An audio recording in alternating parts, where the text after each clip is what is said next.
और लगातार जो है हरियाणा की हर एक छोटी बड़ी अपडेट, हर एक न्यूज़ आप सबके सामने ले आकर दिखाया करा, बताया करा। एक बार फिर आप सबके बीच में मौजूद है भाई। और फिलहाल जो है मेरे साथ जो शख्सियत मौजूद है, प्रद्युमन जोशीला जिनका नाम है, और कैस कहाँ की हरियाणा की जो राजनीति है उनके अंदर आप इनने जो है चाणक्य मानस को बहुत ज़बरदस्त पकड़ है। हर एक चीज़ डेट एंड फैक्ट जो है आज आप ही बातचीत करांगे पूरी राजनीति के ऊपर। तो प्रद्युमन जी पहले तो राम राम। राम राम सभी दर्शकों को नमस्कार। राम राम। ठीक ठाक हो? बहुत बढ़िया, आप बताओ जी। तो विषय जो है जी। हरियाणा की राजनीति की अभी बात करांगे। जी। और मेरे जिले शुरुआत कर ले, हम भिवानी जिले की जो राजनीति है जी। तो उसके बारे में अभी बातचीत करांगे। चौधरी बंसीलाल जी के परिवार की बातचीत अगर करा जी। तो चौधरी बंसीलाल तो स्टार्ट हो कि और आज जो है पीछे आपने देखा विधानसभा चुनाव में अनुरोध चौधरी और श्रुति चौधरी आमी शामी थे, उनसे पहले उनके पिताजी भी आमी शामी होली हैं। जी। तो बंसीलाल परिवार की राजनीति किस तरह देखने लग रहे हो आप फिलहाल? देखो, अगर भिवानी का नाम राजनीतिक रूप से जी पूरे देश में और पूरी दुनिया में किसी ने चमकाया तो चौधरी बंसीलाल ने चमकाया। क्योंकि चौधरी बंसीलाल एक वो समय था जब इंदिरा गांधी के बाद सबसे ताकतवर थे देश में, और संजय गांधी के बाद सुरेंद्र सिंह बड़े ताकतवर थे उस समय। और चौधरी बंसीलाल ने देश के रक्षा मंत्री रहते हुए, देश के रेल मंत्री रहते हुए बहुत अलग अलग काम किए। एक समय ऐसा भी आया इस पूरी भिवानी जो जिला है, जिसमें अब दादरी एक अलग पार्ट बन गया, दादरी और बारडा दो हल्के अलग हो गए, लेकिन अगर संयुक्त भिवानी की भी हम बात करें तो आज तक सबसे ज़्यादा चुनाव अगर किसी एक परिवार ने जीते हैं तो चौधरी बंसीलाल के परिवार ने जीते। और चौधरी बंसीलाल का परिवार चुनाव आ रहा भी है, ठीक है, वो चाहे चौधरी बंसीलाल भी आ रहे, चौधरी सुरेंद्र सिंह भी आ रहे, श्रुति चौधरी भी आ रही, रणबीर महिंद्रा भी आ रहे, अनिरुद्ध चौधरी भी आ रहे। पूरे बंसीलाल के परिवार में इकलौती हरियाणा की राजनीति को देखें तो किरण चौधरी ऐसी जो नहीं आ रही। दिल्ली में तो वो हार गई थी, राज्यसभा का भी वो हार गई थी, लेकिन तो शाम से वो लगातार जीतती रही। शुरुआत में अगर हम देखें, चौधरी बंसीलाल का गांव गोलागढ़ जूही के पास, ठीक है, बहुत ही एक साधारण परिवार, खेती किसानी करने वाले, और को बहुत बड़े जमींदार भी नहीं जी। वो पढ़ लिख गए, वकील बन गए। उसके बाद उनकी राजनीति चली। सबसे पहले इस बात का बहुत कम लोगों को पता है हरियाणा में कि उनको सबसे पहले राज्यसभा में भेजा गया, और राज्यसभा में जा कर के उन्होंने दिल्ली में अपने नेताओं के साथ अच्छी खासी उनकी ठीक ठाक उठ बैठ होगी। उसके बाद परिणाम ये हुआ कि जब 1 नवंबर 1966 को हरियाणा अलग बना, पंडित भगवत दयाल शर्मा प्रदेश के पहले मुख्यमंत्री बने, फिर राव बीरेंद्र सिंह दूसरे मुख्यमंत्री बने, और दोनों सरकार कुछ कुछ महीने में चली गई। उसके बाद 1968 में चौधरी बंसीलाल के रूप में पहला वो मुख्यमंत्री मिला जिसने एक लंबा समय मुख्यमंत्री के तौर पर गुजारा जी। और उस दौरान ना केवल भिवानी में बल्कि हरियाणा में ही, चाहे वो बिजली की बहुत बड़ी समस्या थी, सड़कें नहीं थी जी, क्योंकि नया नया हरियाणा बना था, और जो पंजाब का से हरियाणा का जो पार्ट अलग हुआ उसमें ज़्यादातर ड्राई एरिया था जी, ज़्यादातर जो है टिब्बों की हालात थी, पानी की कोई वो नहीं थी। और राजनीतिक रूप से भी जब हरियाणा और पंजाब इकट्ठे थे ना, उसमें भी हरियाणा को बहुत बड़ा योगदान राजनीतिक रूप से पंजाब की राजनीति में नहीं रह पाया जितना रहना चाहिए था, क्योंकि सारा जो सिस्टम था वो पंजाब के नेता अगवानी कर रहे थे। चौधरी बंसीलाल आए, राजनीतिक रूप से मुख्यमंत्री बने, उसने बिजली और सड़कों पर विशेष ध्यान दिया, और वास्तव में इसलिए उनको हरियाणा निर्माता भी कहा जाता है। लेकिन उस हरियाणा निर्माता को उसके बाद एक हालात ये बनी कि चंद्रावती ने उनको लोकसभा का चुनाव उसकी भिवानी की सीट पर हरा दिया जी, ठीक है। फिर दौर बदलता रहा। इस 2024 के अगर चुनाव को छोड़ दें तो जब से भिवानी लोकसभा बनी है, ये भी एक बड़ा अनूठा रिकॉर्ड है जी। एक 1991 के चुनाव में उन्होंने खरकड़ी के हैं जंगबीर सिंह पंघाड़, उनको, वो उनके खासम खास थे, उनको चुनाव लड़ाया। वरना तो लगातार जितने चुनाव हुए चौधरी बंसीलाल के परिवार ने लड़े लोकसभा के। पहले बंसीलाल ने लड़े, फिर सुरेंद्र सिंह ने लड़े, फिर श्रुति चौधरी ने लड़े। इस 2024 के चुनाव में भूपेंद्र सिंह हुड्डा ने उनकी टिकट कटवा दी जी। और टिकट कटने का हालात ये बनी कि उसके बाद किरण चौधरी को कांग्रेस छोड़नी पड़ी, और वो कांग्रेस छोड़नी पड़ी जो जब उनके पति सुरेंद्र सिंह और उनके ससुर बंसीलाल ने जब कांग्रेस छोड़ के हरियाणा विकास पार्टी बना दी थी, तब भी किरण चौधरी ने कांग्रेस नहीं छोड़ी थी। लेकिन भूपेंद्र सिंह हुड्डा ने उनके सामने ऐसी स्थिति ला करके खड़ी कर दी कि लोकसभा की टिकट कट गई। और मेरा ये मानना है निजी रूप से, भले ही किरण चौधरी सिटिंग विधायक थी कांग्रेस की, लेकिन जैसे लोकसभा में टिकट कटी ना, विधानसभा में भी क्या पता कट जाती। कोई बहुत बड़ी अचंभे की बात नहीं थी, क्योंकि जिस ढंग से अनिरुद्ध चौधरी की वहाँ लगातार गतिविधियां बढ़ रही थी और भूपेंद्र सिंह हुड्डा और दीपेंद्र हुड्डा का उन्हें खुला आशीर्वाद था, तो लग रहा था कि यहाँ बड़ा खेला हो सकता था। और किरण चौधरी उस चीज़ को भांप गई, उसने पहले ही जो पार्टी छोड़ दी। बंसीलाल परिवार से अगर हम शुरुआत करें तो बंसीलाल चंद्रावती से हारे। उसके बाद जब 1987 का विधानसभा चुनाव हुआ, चौधरी देवीलाल की आंधी चली प्रदेश में, तो धर्मवीर सिंह ने उनको हराया। हालांकि बाद में वो मामला कोर्ट में चला गया और उसके बाद जो है परिणाम कुछ और रहे, लेकिन जो कागजों में है वो मंत्री भी रहे चौधरी धर्मवीर सिंह। उसके बाद सुरेंद्र सिंह को फिर हार का सामना करना पड़ा तोशाम की धरती पर 2000 में धर्मवीर सिंह ने उसको हरा दिया। अविपा की केवल 2 सीटें आई थी, एक चौधरी बंसीलाल जीते थे, दूसरे रामकिशन फौजी जीते थे। और बंसीलाल भी इसलिए जीते थे कि उनको तोशाम छोड़ करके भिवानी जाना पड़ा। अगर वो तोशाम से लड़ते तो जब सुरेंद्र सिंह हार गया तो बंसीलाल भी हारते, नेचुरल बात थी। बंसीलाल के परिवार की अगर हम राजनीति की पूरी चर्चा करें तो को गैर राजनीतिक परिवार था, बहुत ही साधारण। चौधरी बंसीलाल MLA रहे, MP रहे, केंद्र में मंत्री रहे, प्रदेश के मुख्यमंत्री रहे वर्षों तक। उनके 2 बेटे, बड़ा बेटा रणबीर सिंह मेहंद्रा। रणबीर सिंह मेहंद्रा भारतीय क्रिकेट कंट्रोल बोर्ड का अध्यक्ष रहा और हरियाणा से वो पहला शख्स बना जो BCCI का प्रधान बना। रणबीर सिंह मेहंद्रा ने अपने जीवन में कई चुनाव लड़े। यहाँ एक 1998 का एक ऐसा चुनाव भी हुआ इस भिवानी लोकसभा में, जब 2 सगे भाई आमने सामने थे, सुरेंद्र सिंह और रणबीर सिंह मेहंद्रा। सुरेंद्र सिंह हरियाणा विकास पार्टी की टिकट पर चुनाव लड़ रहे थे। उस चुनाव में अजय सिंह चौटाला चुनाव लड़ रहे थे, जो ओम प्रकाश चौटाला के बेटे हैं। और रणबीर सिंह मेहंद्रा कांग्रेस के प्रत्याशी थे, उनको बहुत कम वोट मिले थे। रणबीर सिंह मेहंद्रा को बुरी तरह से वो हारे थे और सुरेंद्र सिंह वो चुनाव जीते थे। उसके बाद ये दूसरा मौका ऐसा आया है जब बंसीलाल परिवार फिर आमने सामने हो गए। इसके बाद अगर हम बात करें, रणबीर सिंह मेहंद्रा अपने पूरे राजनीतिक जीवन में केवल एक चुनाव जीत पाए, मुंडाहाड़ से। 2005 में वो मुंडाहाड़ से जीते, और वो भी तब जीते जब धनाना गांव पड़ता है बहुत बड़ा भवानी खेड़ा हल्के में। उस धनाना गांव में चौधरी बंसीलाल ने रोते हुए अपने बेटे रणबीर मेहंद्रा के वोट मांगे थे, जिसकी वजह से वो चुनाव जीते। वरना तो रणबीर मेहंद्रा मुंडाहाड़ से आ रहे, 3 चुनाव लगातार बारडा से आ रहे। रणबीर मेहंद्रा तो केवल एक चुनाव जीत पाए, लोकसभा का भी वो हारे। सुरेंद्र सिंह विधायक भी रहे, सांसद रहे, युवा कांग्रेस में बड़े राष्ट्रीय स्तर पर राष्ट्रीय कोषाध्यक्ष वो रहे, राष्ट्रीय स्तर के बड़े पदाधिकारी रहे, और संजय गांधी के बड़े करीबियों में वो थे। प्रदेश की सरकारों में भी मंत्री रहे वो। और अचानक जो है उनका एक हेलीकॉप्टर जो क्रैश हुआ, उसमें 31 मार्च 2005 को देहांत हो गया मंत्री बनने के कुछ ही दिन के बाद। ये है सुरेंद्र सिंह और रणबीर मेहंद्रा का। उसके बाद अगर इससे आगे बढ़ें तो सुरेंद्र सिंह की धर्मपत्नी किरण चौधरी जो एक फौजी परिवार से आती हैं। किरण चौधरी ने दिल्ली में राजनीति की शुरुआत की। वो दिल्ली में चुनाव हारी, फिर चुनाव जीती, विधानसभा की डिप्टी स्पीकर बनी, और वो लगातार दिल्ली की राजनीति में कांग्रेस में एक्टिव थी। लेकिन अपने पति के आकस्मिक निधन के बाद वो हरियाणा की राजनीति में आई। तोशाम से बाई इलेक्शन लड़ा, और उस बाई इलेक्शन में वो निर्विरोध चुनी जाती है। ये भी एक रिकॉर्ड बनता है हरियाणा का। लेकिन एक मंगल सिंह खरेट्टा है, खावा गांव के किसान नेता थे, उन्होंने इंडिपेंडेंट के तौर पर अपना पर्चा भर दिया। उनको खूब ढूंढा, खूब उन पर दबाव बनाए तरह तरह के, लेकिन वो नहीं झुके और वो वहाँ चुनाव हुआ। किरण चौधरी अपार बहुमत से जीती, फिर मंत्री बनी भूपेंद्र सिंह हुड्डा की सरकार में।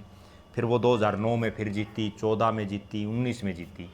इसी बीच 2004 में एक राज्यसभा का चुनाव हुआ था। उस राज्यसभा के चुनाव में भी किरण चौधरी ने चुनाव लड़ा था। लेकिन तब कांग्रेस के ही जो एक, क्योंकि वो कांग्रेस की कैंडिडेट थी, कांग्रेस के एक विधायक ने क्रॉस वोट कर दिया था, जिसकी वजह से वो चुनाव हार गई थी। उसके बाद किरण चौधरी मंत्री रही 2014 से, और 2019 तक कांग्रेस विधायक दल की नेता भी हो रही। अब फिलहाल किरण चौधरी राज्यसभा में भारतीय जनता पार्टी। फिर अगर हम इनकी अगली, रणबीर मेहंद्रा की धर्मपत्नी राजनीति में नहीं रही, अगली पीढ़ी की अगर बात कर लें तो सुरेंद्र सिंह और किरण चौधरी को एक बेटी है, श्रुति चौधरी। उसने अपने पिता के निधन के बाद उसकी विरासत को आगे बढ़ाते हुए, इस बात का सबको पता होगा कि चौधरी बंसीलाल ने जो एक पगड़ी होती है वो पगड़ी भी श्रुति चौधरी के सिर पर रखी थी। उसका फायदा श्रुति चौधरी को मिला। 2009 के लोकसभा चुनाव में उन्होंने अजय सिंह चौटाला को चुनाव हरा दिया। उसके बाद श्रुति चौधरी लगातार 2 चुनाव हारी लोकसभा के, 14 में वो हारी, 19 में हारी, चौधरी धर्मवीर सिंह ने उनको हरा दिया। उसके बाद 24 के चुनाव में भी हालात ये थी कि अगर श्रुति को टिकट देते तो जैसे दान सिंह हारा हो सकता वो भी हार जाते। फिर उन्होंने बीजेपी ज्वाइन की अपनी मां के साथ और पहली बार अपने राजनीतिक जीवन में विधानसभा का चुनाव लड़ा।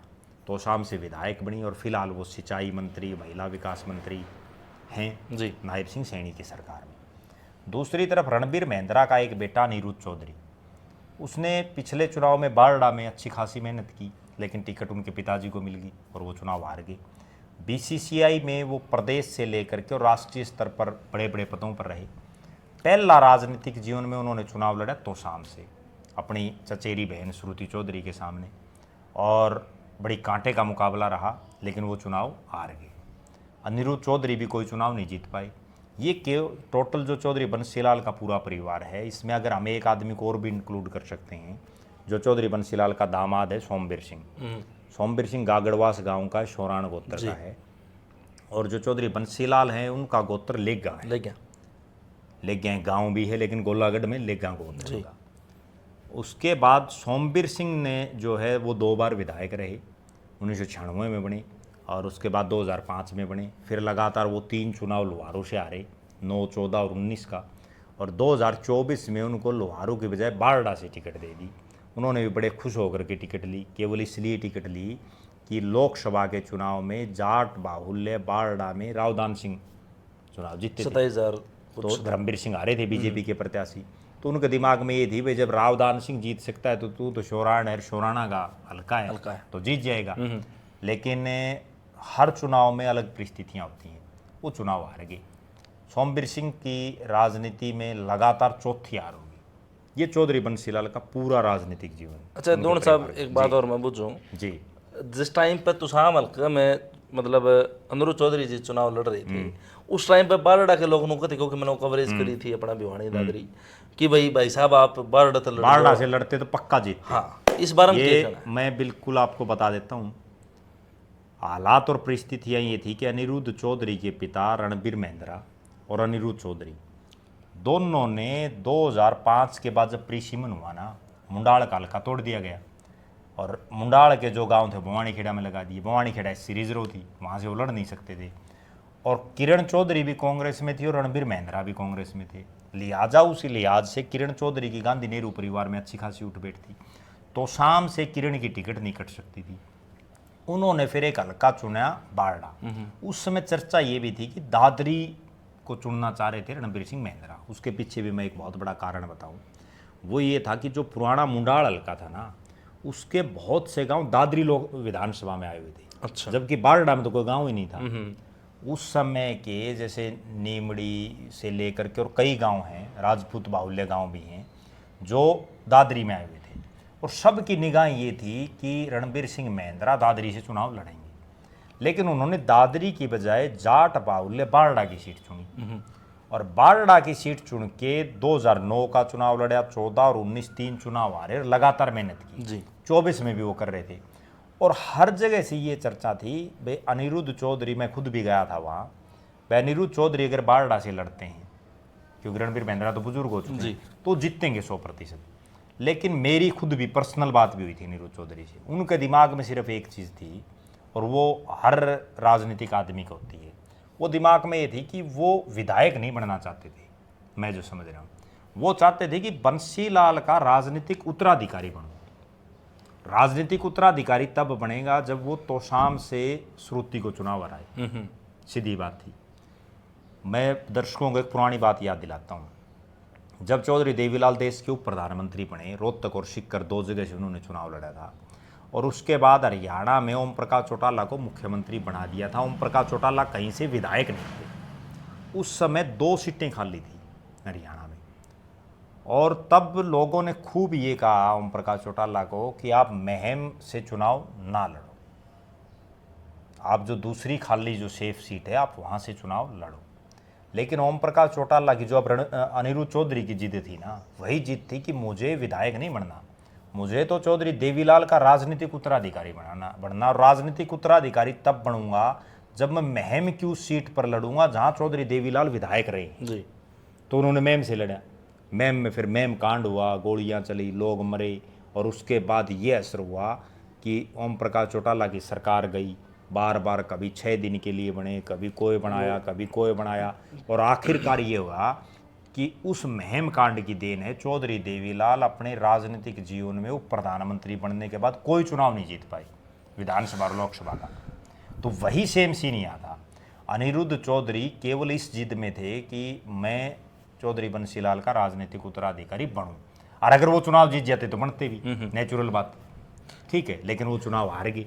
एक चीज़ है दोनों साहब, आपने बात करी भाई पगड़ी शरपदरी बहन सुरती चौधरी जी की, तो उसमें भी दो पक्ष हैं मेरे हल्के के। कुछ लोग यूं कहें कि वो पगड़ी भाई चौधरी बंसीलाल जी के उत्तराधिकारी की थी, कुछ यूं कहें कि चौधरी जो सुरेंद्र सिंह के जी वो स्वर्गवासी हो गए थे तो उनकी संतान लड़का था नहीं, तो उन्होंने अपनी लड़की के सर पर रख दी। तो यो देखो मेरा बिल्कुल सीधा मानना ये है कि वो पगड़ी रखी तो गई थी चौधरी सुरेंद्र सिंह के मरने के बाद, चौधरी बंसीलाल तो जिंदा थे, तो बंसीलाल जब जिंदा थे तो उनकी पगड़ी उनको कैसे दे देंगे? वो तो सुरेंद्र सिंह की पगड़ी, अगर सही मायने में देखा जाए कि सुरेंद्र सिंह का तो कोई लड़का था नहीं, बिल्कुल, और नेचुरल बात है जब उसके कोई लड़का नहीं था और लड़की थी तो उसके राजी, ठीक है। बाल होता ये है कि मान लो अगर उनके कोई लड़की भी ना होती तो फिर उसको भतीजे को पढ़ा देते, ठीक है, लेकिन जब लड़की थी और राजनीतिक परिवार है, नेचुरल बात है। लेकिन कई बार क्या होता है, ये पनाई तो जाती किसी और उसमें, और उसके बाद लोग इसका अर्थ कुछ और निकाल लेते हैं। अभी का एक बिल्कुल ताज़ा उदाहरण मैं बताऊं, ओम प्रकाश चौटाला के निधन के बाद अभय सिंह चौटाला को पगड़ी पहना दी गई। वो पगड़ी ना तो ओम प्रकाश चौटाला के परिवार में किसी ने पहनाई, ना उनके गांव, ना उनके इलाके, ना उनके रिश्तेदारों ने पहनाई, बल्कि वो पगड़ी तो कुछ एक खाप के जो लोग आए हुए थे उन्होंने उनके सिर पर बांध दी। तो इसका मतलब ये थोड़ी हो गया कि भाई चौधरी देवीलाल के राजनीतिक असली वारिस अभय सिंह चौटाला रह गया, ठीक है। वारिस तो जनता बनाती है, जनता वोट। अब इस चुनाव मान लो ये पगड़ी पहना दी 1 मिनट के लिए, और अगर ये अनिरुद्ध जीत जाता फिर क्या होता? फिर लोग ये मानना शुरू कर देते भाई श्रुति चौधरी और का तो राजनीतिक करियर खत्म हो गया। अब जी आपने बताया कि बंसीलाल परिवार के एक ही सदस्य मैडम किरण चौधरी ऐसी हैं जो हरियाणा की राजनीति में नहीं आ रही। हाँ, हरियाणा की राजनीति में विधानसभा का नहीं आ रही, लोकसभा का तो हार ली। तो और यहाँ एक और बड़ा गजब रिकॉर्ड है, भिवानी जिले में एक नेता ऐसा है जिसने 3 पीढ़ियां हरा दी, धर्मवीर सिंह। अब आगे एक चौधरी धर्मवीर सिंह का पूरा राजनीतिक इतिहास रहा है, उन पर बातचीत करांगे। अब आगे क्या लगा अपने, मतलब अनिरुद्ध चौधरी और श्रुति चौधरी, क्योंकि बंसीलाल परिवार जी का परिवार आज यूं माना जा कि भी 2 गुट हो रहे हैं। आप श्रीम जो है लंबा अरसा हो गया है, रणवीर महिंद्रा और चौधरी सुंदर सिंह अलग अलग रहे, अब अनिरुद्ध चौधरी और श्रुति चौधरी जी की आम शामी टक्कर रही है।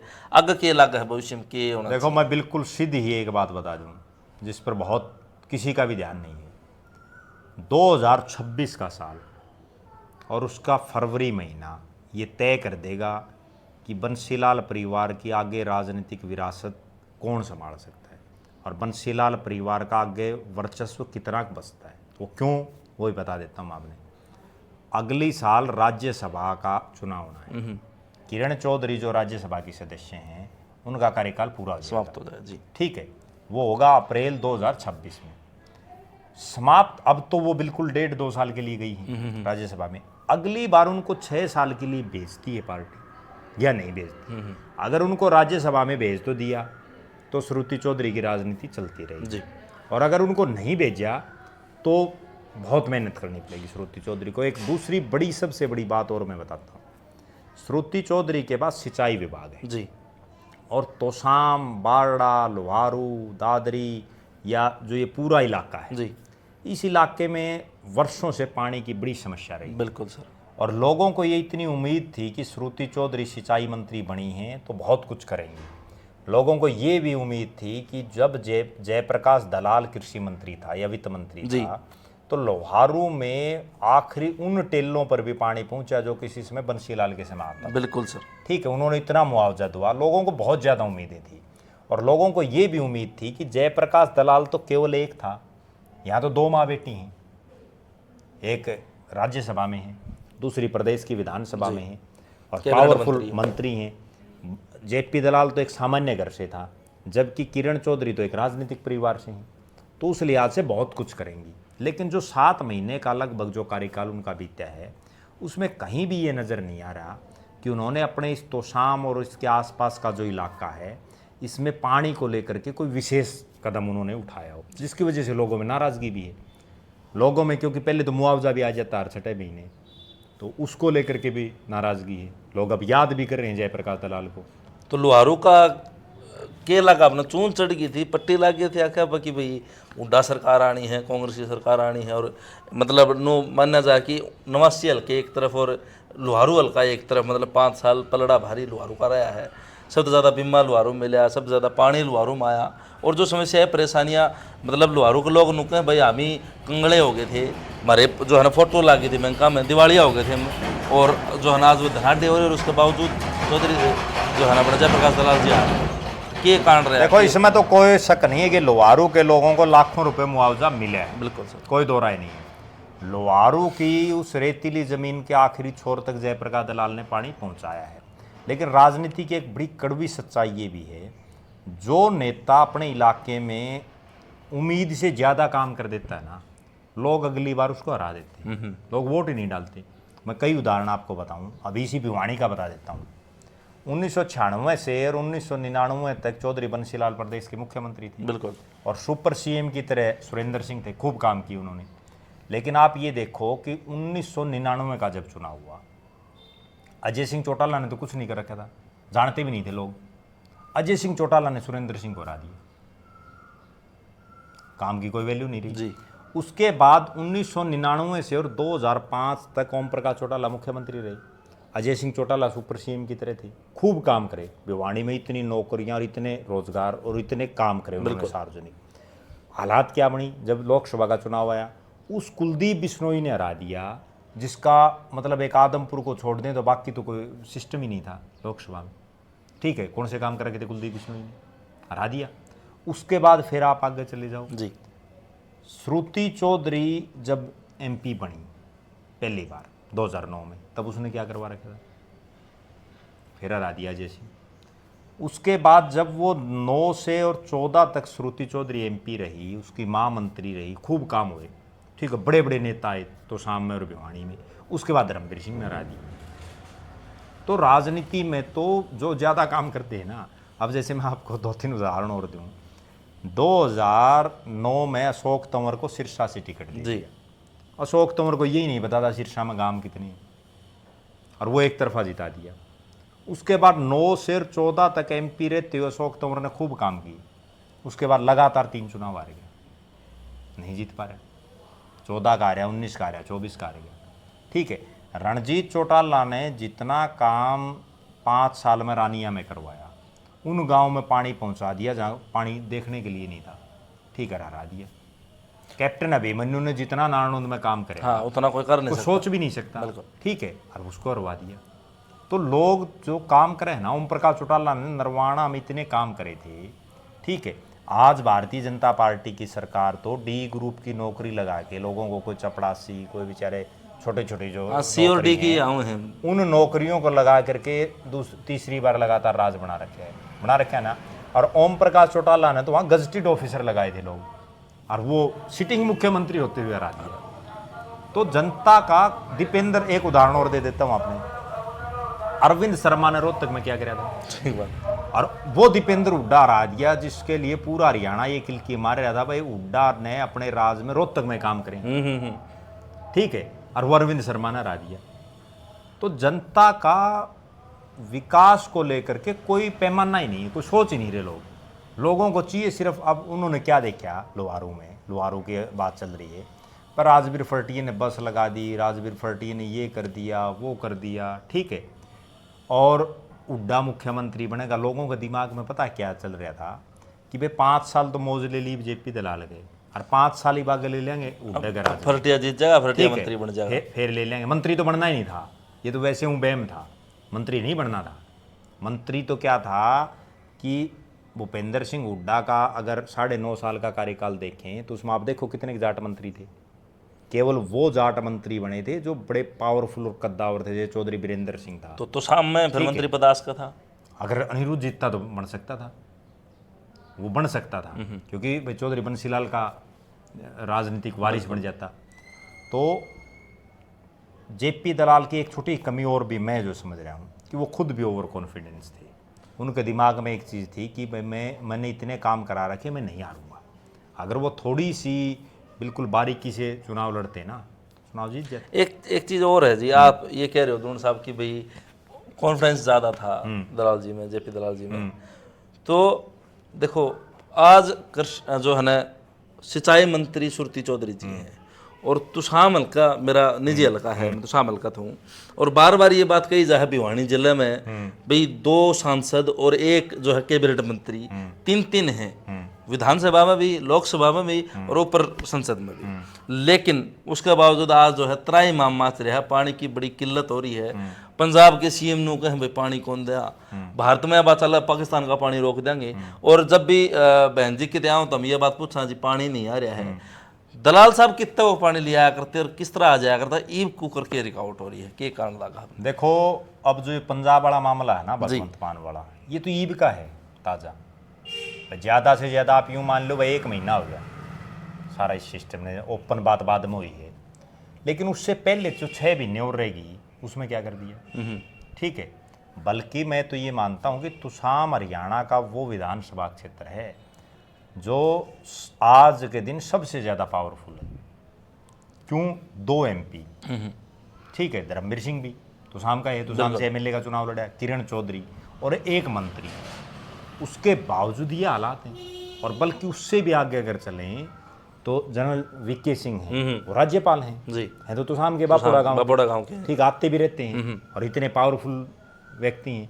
लेकिन उसके बावजूद आप तुसाम हल्के में एक चीज़ देखो, मैं सब गांव में गया हूँ, तुसाम के हालात और परिस्थितियाँ ये हैं कि कोई बड़ी इंडस्ट्री आज तक तुसाम में नहीं लगी, कोई भी आप नज़र मार के देख लो। और दलाल साहब ने तो लोहारू के अंदर बड़े बड़े प्लांट गिगड़ाऊं में, मैं वो बताता हूँ आपने, कोई बड़ा एजुकेशन का इंस्टीट्यूट पूरे तोसाम में नहीं है, ठीक है। हालात और परिस्थितियाँ ये हैं कि तोसाम के कई गांव तो ऐसे हैं जिनमें बसों के लिए लोगों को घंटों घंटों इंतजार करना पड़ता है, नहीं आती नहीं, ठीक, आती नहीं। पानी की हालात देख लो आप, रोजगार के हालात देख लो, और बिल्कुल बल्कि हम ये कह सकते हैं कि तुसाम यूं नहीं राजस्थान के साथ लगता, उससे तो आगे और रह गया, लोहारू रह गया, ठीक है, परले पास बारडा, और उससे आगे फिर महेंद्रगढ़ आ गया, ठीक है। उसके बावजूद ये हालात हैं। कहीं ना कहीं इसके पीछे मैं जो समझ रहा हूँ वो कारण क्या है, जेपी दलाल लगातार 2 चुनाव हार के तीसरा चुनाव जीते। उन्होंने देखा भाई लोगों को बहुत ज़्यादा ज़रूरत है इन चीज़ों की, जबकि किरण चौधरी और जो श्रुति चौधरी हैं वो इस ढंग की राजनीति करती हैं। अब तो फिर भी थोड़ी बहुत आने लगी, नहीं पहले तो बहुत कम आया करती हल्के में, ठीक है ना, दिल्ली की राजनीति किया करती। अब अगर कोई दिल्ली की राजनीति करेगा तो फिर वो यहाँ कहीं कैसे शुद्ध बुद्ध लेगा। बल्कि आज वो राज्यसभा के MP हैं, बड़ी मैं देख रहा था उनका, आज तक का उनका जितना टूर प्रोग्राम जारी हुआ है, राज्यसभा के MP के तौर पर 90 के 90 हल्कों में उनको जाना चाहिए, सारे 22 के 22 जिलों में जाना चाहिए। लेकिन वो ज़्यादातर अपना समय तुसाम में लगाने लग रही हैं, और श्रुति चौधरी तो बहुत कमा रही है तुसाम में, ठीक है। तो फिर ऐसे मंत्री पद का फ़ायदा क्या? आप जब अपने इलाके के लोगों को कोई सुविधा ही नहीं दे पा रहे तो फिर क्या फ़ायदा है? अब जेपी दलाल ने अब गिगनाऊ की आपने बात की, उस गिगनाऊ को इंटरनेशनल लेवल पर उन्होंने जो है स्थापित कर दिया एक तरह से, ठीक है। तो शाम में क्यों नहीं ऐसी चीज़ें कर जा रही, कहीं कोई शुरुआत भी नहीं हो रही। धर्मवीर सिंह भी अगर देखा जाए पिछले 3 योजनाओं से लगातार MP है, बिल्कुल, और धर्मवीर सिंह वो नेता है जो सन 2000 से लेके लगातार पावर में है, बिल्कुल। 2000 में MLA तो शाम से बनया, 2005 में बारडा से MLA बनया, 2009 में सोना से MLA बनया, 2014, 19 और 24 लगातार MP है। उसके बावजूद बताओ क्या काम हुआ। और उसके पीछे मैं जो समझ रहा हूँ सबसे बड़ा कारण क्या है, सबसे बड़ा कारण ये है कि लोहारू में तो जेपी दलाल को ये लग रहा था भाई यहाँ कई नेता और हैं, जबकि तोशाम में तो पूरी राजनीति 2 नेताओं के इर्द गिर्द घूम रही है, धर्मवीर सिंह और किरण चौधरी। पिछली बार शशि परमार ने टक्कर देने की कोशिश करी, इस बार उसकी टिकट कट गई। इस बार अनिरुद्ध चौधरी आया मैदान में। अब अनिरुद्ध चौधरी अगले 4.5 साल कितना मैदान में डटिया रहता है, बात तो ये है ना, उसके बाद ही तो सिस्टम बनेगा। बिल्कुल। वो इनको जब कोई टक्कर देने वाला ही नहीं है तो फिर इलाज भी नहीं है। अब भाई एकाधिकार की तरह हो रही वो चीज़। हाँ, एकाधिकार हो रहा है और इनको ये लग रहा है कि हमारे अलावा यहाँ कोई और पनप नहीं सकता। तो शाम हल्के में 109 के आसपास गांव हैं, ठीक है, उसमें भी हालात ये है कि आप नज़र मार के देखो, बड़े बड़े गांव हैं तो शाम में। अब खान कितना बड़ा गांव है, फिर तोशाम है, बापुड़ा है, आपका दिनोद है, दिनोद है, कैरू है, जूई है, संडवा है, इसरवाड़ है, बड़े बड़े गांव हैं। लेकिन कहीं कोई नेता नहीं उभर पा रहा। लोग 2-4 साल तो घूमे हैं, उसके बाद फिर ठंडे हो जाते हैं। और यही एक कारण है कि विकल्प नहीं है लोगों के पास। जब विकल्प ही नहीं है तो फिर करेंगे, वरना तो लोग विकल्प क्यों चाहते हैं। आपको ये बहुत एक गजब बात बताता हूँ। डाव डाणी का विद्याधर, जो ओम प्रकाश चौटाला का ओएसडी था, उसकी धर्मपत्नी कमला देवी ने चुनाव लड़ा। उससे पहले तो वो कहीं नहीं गई थी, ठीक है, और उसने पूरी टक्कर दी। लोग तो चाहते हैं भाई इनको हरा जाए, लेकिन नेता खुद ही नहीं वो करते। उसके बाद वो कमला रानी कहाँ एक्टिव रही? 14 में जबकि लहर आई थी उस टाइम पर नहीं रही ना जी। उसी तरह से आपको और उदाहरण दे देता हूँ।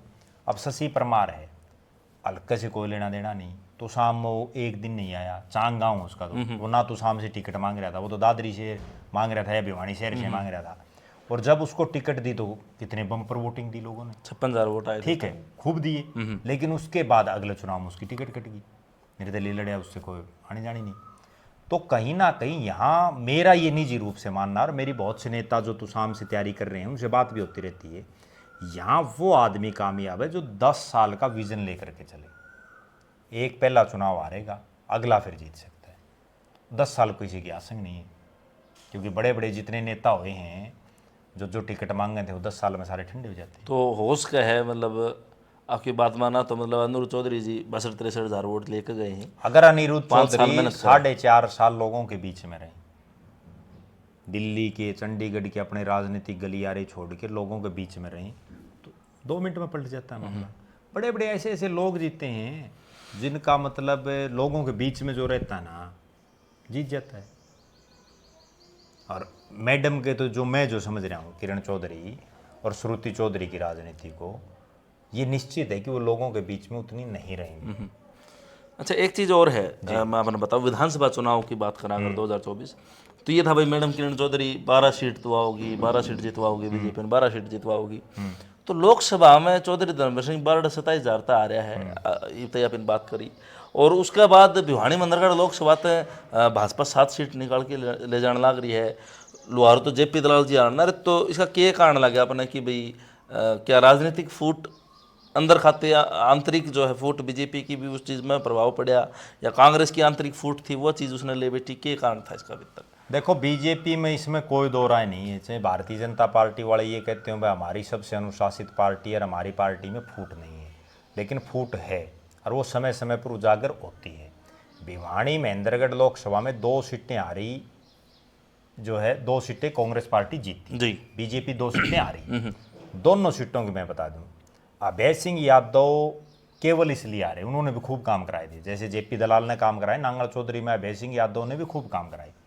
वो केवल इसलिए आ रहे कि राव इंद्रजीत सिंह की उन पर ठंडी निगाहें नहीं थी, ठीक है, इसलिए वो चुनाव हार गए। दूसरे जेपी दलाल का बताया, वो भी केवल इसलिए आ रहे, अगर जेपी दलाल के साथ धर्मवीर सिंह और किरण चौधरी पूरी मदद से जुट जाते तो कोई सवाल ही नहीं था। 700-800 वोट सारा तो था। सवाल ही नहीं था हारने का। लेकिन समस्या वही है ना। आपको एक बात बताता हूं मैं, धर्मवीर सिंह ने लोकसभा का चुनाव लड़ा, जितनी मैंने धर्मवीर सिंह ने अपने लोकसभा के चुनाव में करी, लुहारू में कितनी करी? किरण चौधरी ने जितनी तोशाम में करी श्रुति चौधरी के लिए, लोहारू में भी तो उसका दबदबा तो था ही हमेशा से, ठीक है। जब वो निर्दलीय जेपी दलाल, पहली बार, बहुत कम लोगों को पता होगा, लोहारू के अलावा बाहर के दर्शक जो जुड़ रहे हैं उनको मैं बता दूं, जेपी दलाल का तो गांव भवानी खेड़ा हल्के में घुसकानी गांव है, ठीक है, और उसका राजनीति से कोई लेना देना भी नहीं था। वो तो केवल चौधरी बंसीलाल, चौधरी सुरेंद्र सिंह के साथ जो है पर्दे के पीछे की राजनीति कर रहे थे।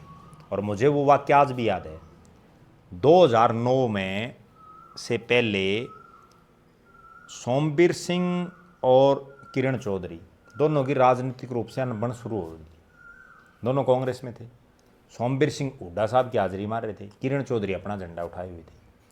और उसके बाद पूरे हल्के में एक ये चर्चा थी कि भाई सोमवीर सिंह, क्योंकि वो सिटिंग एमएलए था 2005 में, भाई इसकी टिकट तो कटेगी नहीं, कांग्रेस में सिटिंग गेटिंग है, और किरण चौधरी इसको जीतने नहीं देगी। उस दौरान लुहारू में मैं खूब घूमा था, तो जेपी दलाल का तो कहीं को नाम ही नहीं था। वहाँ 3-4 आदमी ऐसे थे जो चौधरी बंसीलाल, सुरेंद्र सिंह के बड़े पुराने साथी थे। उनको थपकी मारी किरण चौधरी ने, भाई आपको चुनाव लड़ना इंडिपेंडेंट। लेकिन उनमें किसी का पैसों का जुगाड़ नहीं था, क्योंकि निर्दलीय के लिए आर्थिक जुगाड़ बड़ा मोटा, बिल्कुल वो जुगाड़ था नहीं। उसके बाद जेपी दलाल को तो पहला चुनाव धक्के से लड़वा गया था, और फिर उसने था पैसा बहाया और मात्र कुछ एक वोटों से वो हार गया, और सोमवीर सिंह बुरी तरह से हारा। वो चुनाव किरण चौधरी लड़वाने वाली थी। भले ही किरण चौधरी कांग्रेस में थी, लेकिन उनके जितने वर्कर थे वो जेपी दलाल का झंडा उठाए हुए थे। और आखिर में इस बात का भी पता या नहीं पता दर्शकों को, सिवानी में एक बहुत बड़ी रैली हुई थी, जिसमें चौधरी अजीत सिंह, जो चौधरी चरण सिंह के बेटे हैं, वो आए थे, और किरण चौधरी की बहन आई थी उस रैली में। और मेरा निजी रूप से ये मानना, मैं उस रैली में मौजूद था, अगर वो रैली ना करता जेपी दलाल, तो जेपी दलाल वो चुनाव जीतता। उस रैली होने की वजह से वहाँ लास्ट में शोरान नॉन शोरान का नारा चल रहा है, और उसमें मास्टर धर्मपाल ओबरा का सूत आ गई, वो चुनाव जीत गया।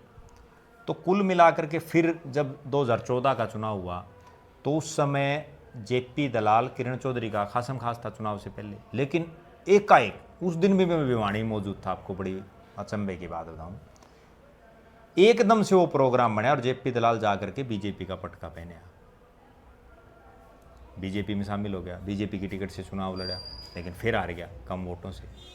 उस चुनाव में भी मेरा ये मानना है कि किरण चौधरी कांग्रेस में थी, लेकिन उन्होंने कहीं ना कहीं बहुत बड़ी स्तर पर जेपी दलाल की खिलाफत नहीं करी थी उस चुनाव में। फिर 19 में आते आते फिर इनके आपस में, इनमें भी जैसे सोमवीर सिंह को और किरण चौधरी में राजनीतिक दूरियां हुई, ऐसी जेपी दलाल और किरण चौधरी में भी होगी। और फिर वो मंत्री बन गया, किरण चौधरी को बड़ी पावर नहीं मिल पाई, फिर वो दूरियां और बढ़ती गई। अब दोनों इकट्ठे हो गए। अब जब दोनों इकट्ठे हो गए, इसमें एक वाक्य और मैं बता देता हूँ आपने, तोशाम में राकेश मलिक हुआ करते, जिनका मर्डर हो गया था जी। तो राकेश मलिक की धर्मपत्नी अनीता मलिक बन गई जिला पार्षद चेयरमैन, जिला पार्षद बनी वो पहले। अच्छा, हाँ जी। जब वो जिला पार्षद बनी तोशाम से बन गई जी, और तोशाम से किरण चौधरी से एमएलए थी जी। जेपी दलाल मंत्री थे बीजेपी की सरकार में, किरण चौधरी कांग्रेस में थी। तो उस समय किरण चौधरी ने पूरा जोर लगाया था कि अनीता मलिक चेयरमैन ना बने, और दूसरी तरफ जेपी दलाल ने ये जोर लगाया था भाई अनीता मलिक चेयरमैन बने, ताकि मैं तोशाम में किरण चौधरी के पैरेलल किसी को खड़ा कर सकूं। और जेपी दलाल ने खूब उसकी मदद करी। जेपी दलाल की वजह से ही अनीता मलिक चेयरमैन बनी, और चेयरमैन बन के फिर जेपी दलाल के उसने प्रोग्राम भी करे तोशाम में जी। तोशाम में एक्टिव है जेपी दलाल, ध्यान हो गया आपके ये बात जी, जी। विधानसभा में ऑन फ्लोर जेपी दलाल और किरण चौधरी की बहस भी हुई, बिल्कुल, कि भाई आप तो सामने आते हो, ठीक है, और वो फिर आया। तो इस तरह से इस चुनाव में भी मेरा ये मानना है कि भले ही सारे बीजेपी में हैं, लेकिन कोई ज़रूरी नहीं कि सारे एक दूसरे खुल के मदद करें, और उसी वजह से ये परिणाम रहा। एक चीज़ और है दोनों साहब, लोकसभा चुनाव जो 2024 का था जी, तो लुहारू में मैंने आपने देखा और मैंने भी देखा कि चौधरी जेपी दलाल मतलब कि कुडालिए हो रहे थे एक तरह से कैसे कहा धर्मवीर जीतना चाहिए, चौधरी जीतने चाहिए, लेकिन मैडम का और दलाल साहब का तभी मान सका आपने चर्चा करी है धर्मवीर जी की, और मतलब दलाल साहब की तो कोई आज तक ऐसी कोई मन तो देखो स्टेज पर या कहीं ऐसी कोई उसका कारण बता दूं मैं आपने, राजनीति के कारण समय के साथ बदलते रहते हैं। जेपी दलाल ने क्यों धर्मवीर की मदद की, बड़ी समझने वाली बात है, क्योंकि धर्मवीर का चुनाव था पहले मई में था। जेपी दलाल के एक चीज़ दिमाग में थी, और मेरी भी उनसे बात हुई थी उस दौरान, कि अगर धर्मवीर सिंह यहाँ 20-30 हज़ार से हार गया चुनाव, तो आगे विधानसभा में समस्या हो जाएगी जेपी दलाल को, क्योंकि जेपी दलाल को तो बाद में चुनाव लड़ना था। अब इसलिए उसने ये इतनी मेहनत की कि भाई इस मार्जिन को कम से कम रखा जाए, और ये सबको पता था कि लोहारू, बारड़ा और दादरी, इन तीन में राव दान सिंह जीतने के हालात में है, क्योंकि जाट बिल्कुल रुक के मार रहे थे। जाट और जो किसान वर्ग था ना, वो बीजेपी के खिलाफ था लोकसभा में, हालांकि विधानसभा में भी खिलाफ था, लेकिन इतने स्तर पर नहीं था। लोकसभा में तो बीजेपी के प्रत्याशियों को गांव में नहीं बढ़ने दिया, कई जगह भाषण नहीं देने दिए।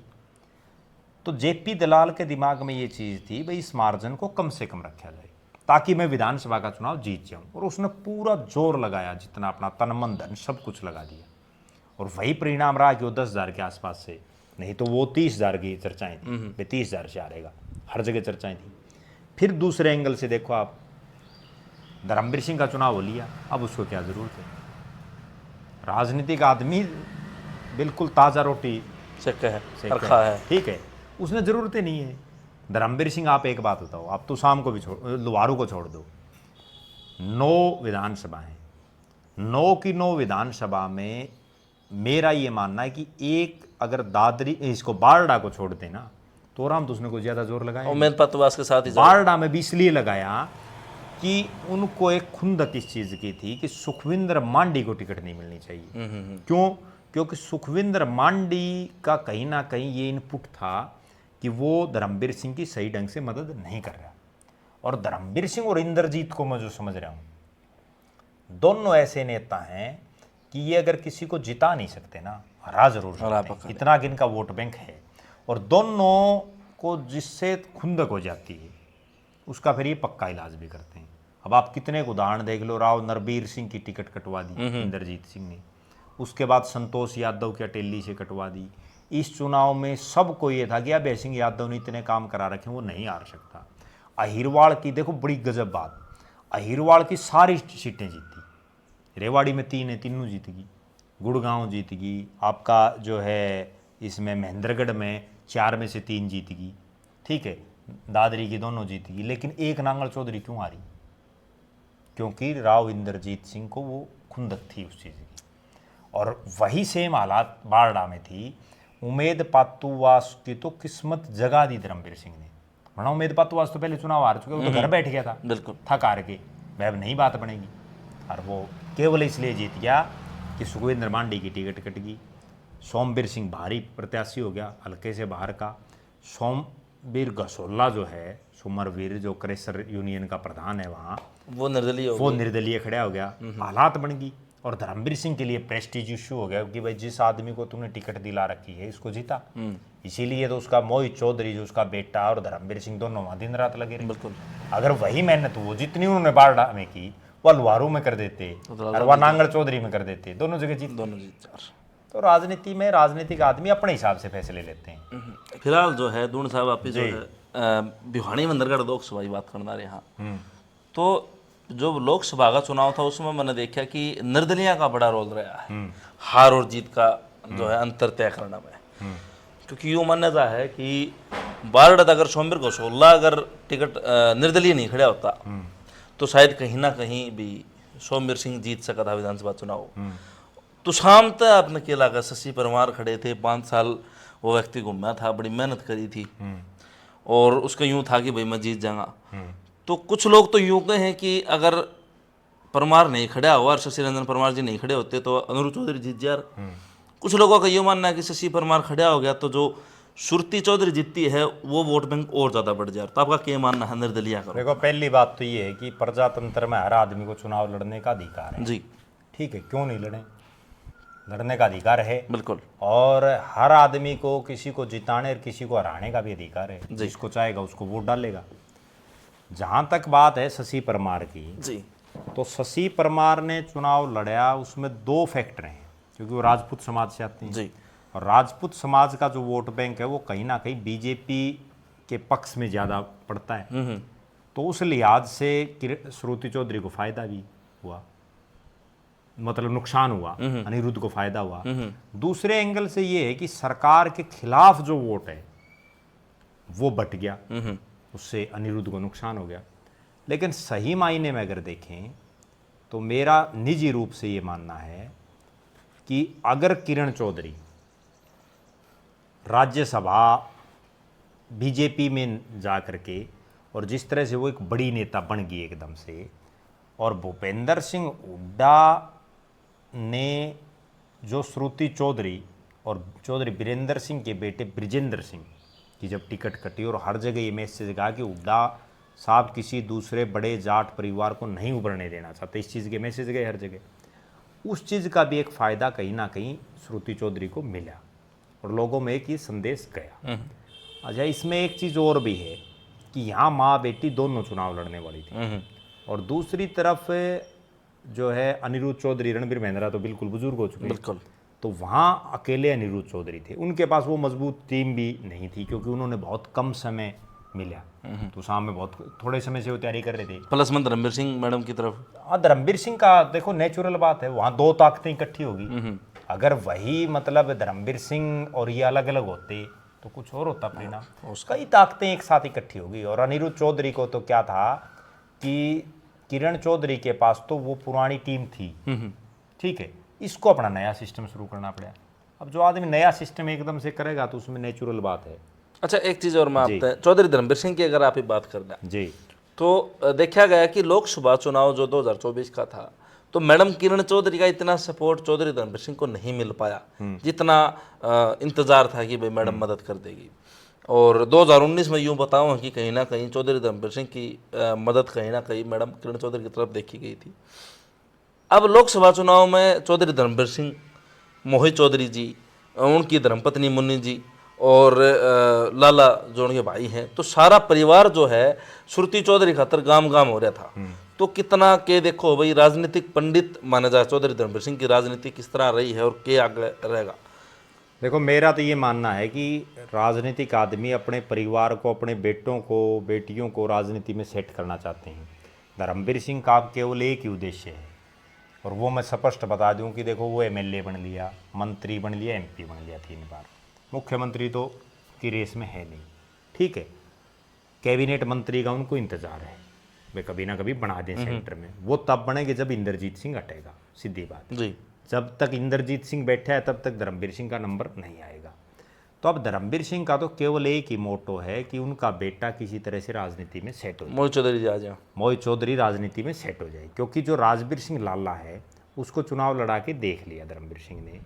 2014 में बीजेपी की टिकट के लिए प्रयास करे, वो टिकट नहीं मिली, टिकट एक गुणपाल सिंह हैं उनको दिला दी जिला पार्षद, ठीक है, और उसके बाद जो है राजवीर सिंह लाला ने निर्दलीय चुनाव लड़ा और निर्दलीय में जितने एफर्ट्स राजवीर सिंह कर सकते थे वो करे उसने, बिल्कुल, लेकिन नहीं हार पाई किरण चौधरी। उसके बाद उस चुनाव में भी यही हुआ था कि अब जो त्रिकोणीय मुकाबला था ना वही हो गया था वहाँ भी। तो अब जो है किरण चौधरी की बेटी राजनीति में सेट होगी, अब धर्मवीर सिंह को अपना बेटा सेट करना है।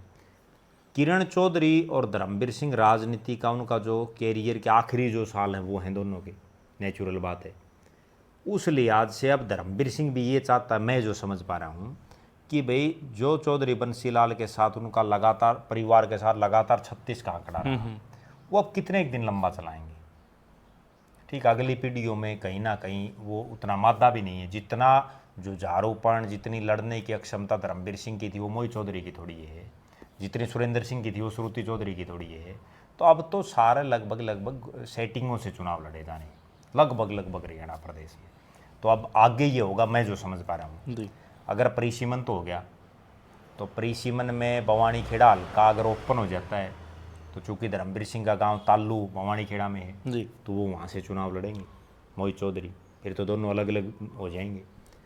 अगर भिवानी ग्रामीण नया बन जाता है तो धर्मवीर सिंह का लड़का वहाँ से भी चुनाव लड़ सकता है, और धर्मवीर सिंह की ये भी कोशिश रहेगी कि पार्लियामेंट का चुनाव लड़ा जाए, दूसरी तरफ किरण चौधरी की भी कोशिश रहेगी। अच्छा, इनमें से यूँ है नहीं, एक पार्लियामेंट का लड़ेंगी, एक विधानसभा का लड़ेंगे। अगर परिसीमन नहीं होता तब हालात खराब उस समय हो जाएंगी जब किरण चौधरी को राज्यसभा में नहीं भेजा जाए, क्योंकि फिर किरण चौधरी भी फ्री हो जाएंगी, तो वो भी चाहेंगी कि मैं चुनाव लड़ूं कहीं ना कहीं से। तो ये चर्चा है कि तुषाम जो हल्का है ये रिजर्व होगा अगर बौणी खेड़ा अगर ओपन हो जाता है तो, क्योंकि यूँ माना जाए जिले में एक हल्का रिजर्व रह जाएगा। तो उसके बाद अब आपने बता दिया कि भाई जो है मोहित चौधरी खातर तो 2 हल्के बता दिया अपने, भिवानी ग्रामीण और जो है बौणी खेड़ा अगर हो जाए। बारडा पे भी नजर नहीं उसकी।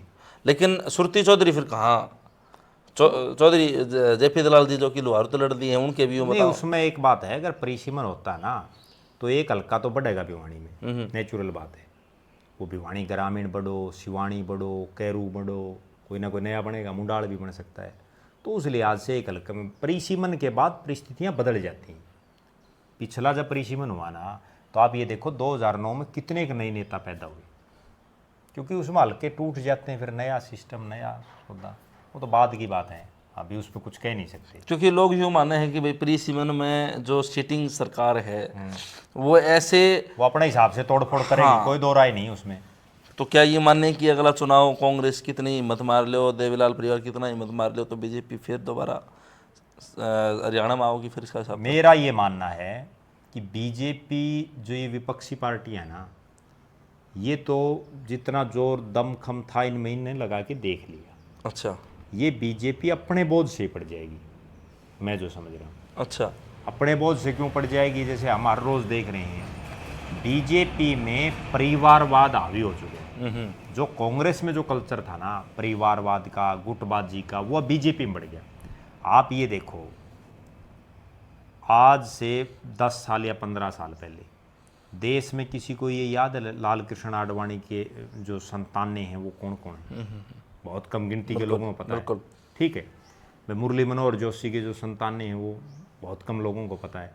लेकिन आज क्या हालात है, आज हरियाणा की सरकार की अगर मैं बात करूँ, नायब सिंह सैनी की धर्मपत्नी सुमन सैनी जगह जगह सार्वजनिक कार्यक्रमों में जा रही है। क्या वो परिवार, वो कोई पद पे थोड़ी है, ठीक बात, वो ठीक है। जो सरकार में मुख्यमंत्री की धर्मपत्नी जिन प्रोटोकॉलों में जिन पदों पर होती वही है।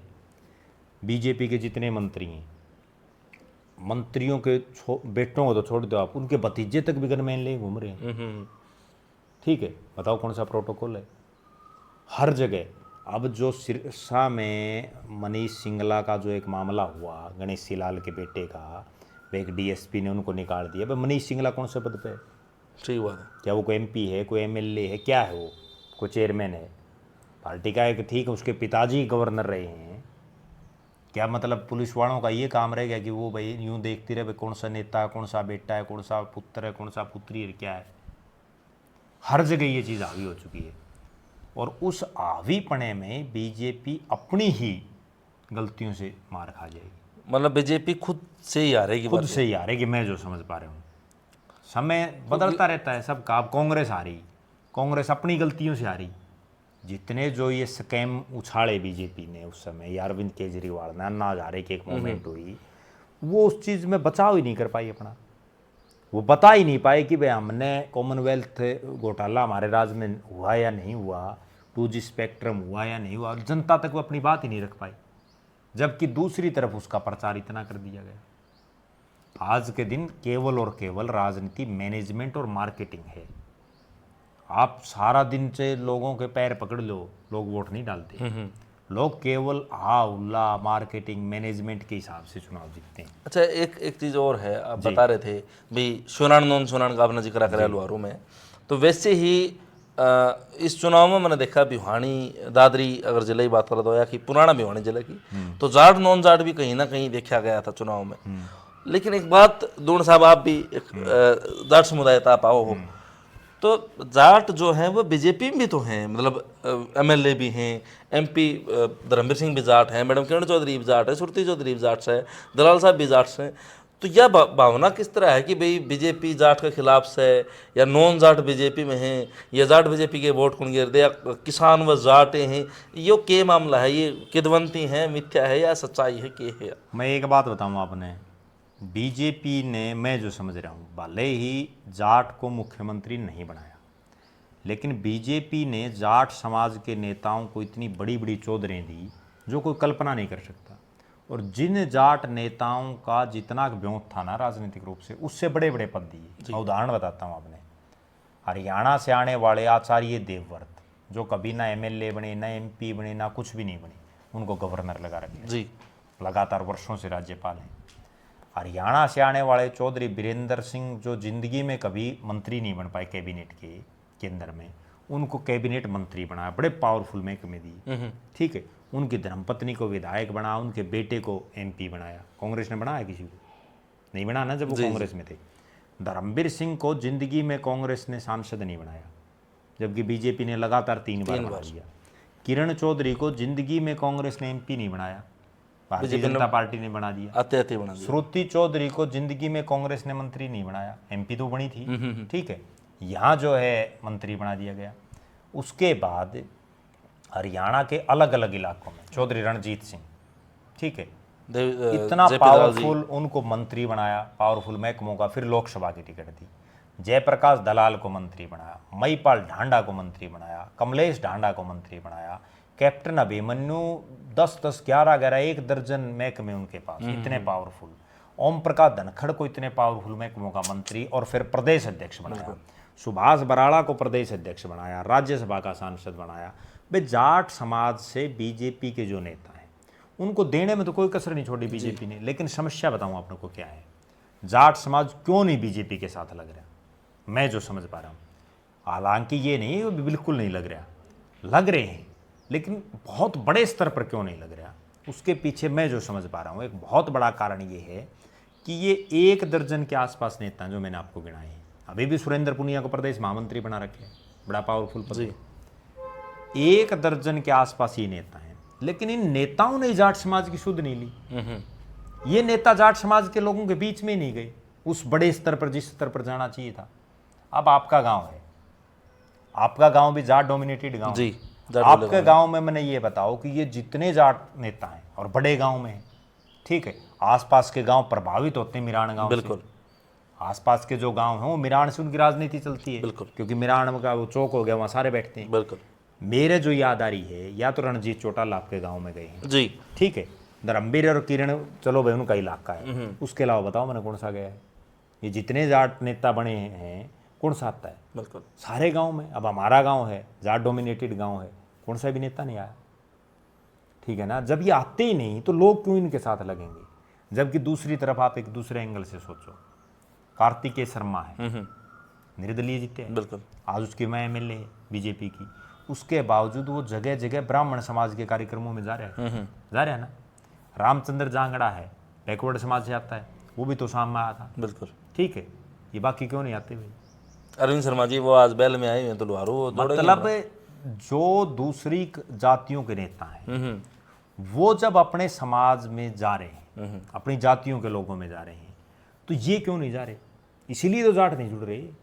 दरअसल ये जो नेता हैं ये चारे, मैं जो समझ पा रहा हूँ, जो जाट समाज के नेता हैं, भाई हमें मिलेगी चौधर, उसके बाद कोई लेना देना नहीं, इसलिए लोग नहीं साथ लग रहे। वरना तो आप एक बात बताओ, लोगों को ये समझाना चाहिए नेताओं को कि भाई क्या जाट ये हरियाणा में एक जाति है? क्या मुख्यमंत्री केवल जाट समाज से बनेगा? और भी तो समाज हैं, सबकी बारी आनी चाहिए, ठीक है। किसी को कम समय मिले, किसी को ज़्यादा, लेकिन अधिकार तो सबका है, कोई भी बन सकता है जो हरियाणा में किसी भी जाति का है। तो इनको ये समझाना चाहिए भाई ठीक अपना मुख्यमंत्री नहीं बना, लेकिन अपने को ये तो देखो कितने कितने पद दे रखे हैं। अब बीरेंद्र सिंह को इतने बड़े बड़े महकमे दिए, वो हरियाणा के कितने कलक्याम घूमे, कहीं भी तो नहीं गए, इसलिए लोग नहीं जुड़ पा रहे। वरना तो बीजेपी ने, अब आपको 1-2-3 चीजें मैं बता देता हूँ। तो कांग्रेस में भी तो पहला मुख्यमंत्री पंडित भगवत दयाल शर्मा बनाया था, ब्राह्मणों की पार्टी। भजनलाल बनाया, सॉरी भजनलाल कांग्रेस से बने थे। तो नॉन जाट कांग्रेस में आया करता, एक समय ऐसा था। आज वो नॉन जाट बीजेपी में सारा का सारा हो गया। वो भी मैं जो समझ रहा हूँ, वो राजनीति भी आपको बता दूं, बड़ी बारीकी से चीज़ों को समझने की ज़रूरत है। हरियाणा में जो राजनीति थी वो किसी समय केवल 3 लालों के बीच में घूमती थी। भगवत दयाल शर्मा ठीक है, संयुक्त पंजाब के एक बड़े नेता थे, उसके बाद हरियाणा में भी वो पहले मुख्यमंत्री रहे, लेकिन उसके बाद उनकी राजनीति बहुत लंबी नहीं चल पाई। राव बीरेंद्र सिंह की राजनीति भी बहुत ठीक है कि वो अहिरवाल तक सीमित रहे, भले ही एक बार मुख्यमंत्री बने, लेकिन अहिरवाल से बाहर वो भी नहीं उतना बड़ा सिस्टम। हालांकि मैं एक बात और याद दिलाता हूँ, उन्होंने विशाल हरियाणा पार्टी बनाई थी। उस विशाल हरियाणा पार्टी के अहिरवाल के अलावा बाहर के दूसरे हलकों में भी विधायक बने थे। अच्छा। लेकिन उसके बाद राव बीरेंद्र सिंह उनको नहीं संभाल पाए सिस्टम को, इंद्रजीत भी नहीं बाहर निकल पाए। इतने बड़े जो 5 योजनाओं से लगातार मंत्री इंद्रजीत सिंह, 2 योजनाओं में तो मनमोहन सिंह के साथ था। अब 3 योजनाओं से मोदी के साथ है। और बताओ वो कितने गांव में गया? आपके गांव में आया है कभी? ना। नहीं आया ना, ठीक है। तो शाम हल्के में भी यादव बाहुल्य कुछ एक गांव है, अच्छा। लेकिन नहीं आ रहे, ठीक है। कोई अगर 5, 10, 20 साल में भूले बिसरे कभी आ गए तो वो कोई आना थोड़ी है। तो अब जो मैं बात बता रहा था आपको, राजनीति जातीय सिस्टम से चलनी शुरू होगी, ठीक है, भौगोलिक परिस्थितियों से चलनी शुरू होगी। अब लोग ये नहीं देखते, एक वो समय था चौधरी देवीलाल ने कहाँ सीकर, कहाँ फिरोजपुर और कहाँ रोहतक, तीनों जगह से चुनाव लड़ लिया। एक जगह से वो हार गए, 2 जगह से जीत गई। आज के नेता नहीं हिम्मत कर पा रहे। भूपेंद्र सिंह हुड्डा ने अपने घर से बाहर एक चुनाव लड़ा, अगले चुनाव में नहीं लड़ पाए। हाँ, भूपेंद्र हुड्डा की नैना चौटाला पिछला चुनाव बारडा से लड़की, इस बार क्यों नहीं लड़ा? हिम्मत ही नहीं है। एक बार तो ठीक है, आप जनता को भुका सकते हैं, लोग बहकावे में वोट देते हैं, काम पे कोई वोट नहीं देता। एक बार बका लिए, बार बार कैसे बकाओगे? जैसे दुष्यंत चौटाला को पिछली बार 1 लाख के आसपास वोट मिले उस जगह से, अरे इस बार 8,000 वोट भी नहीं ले पाया। ये है हालात।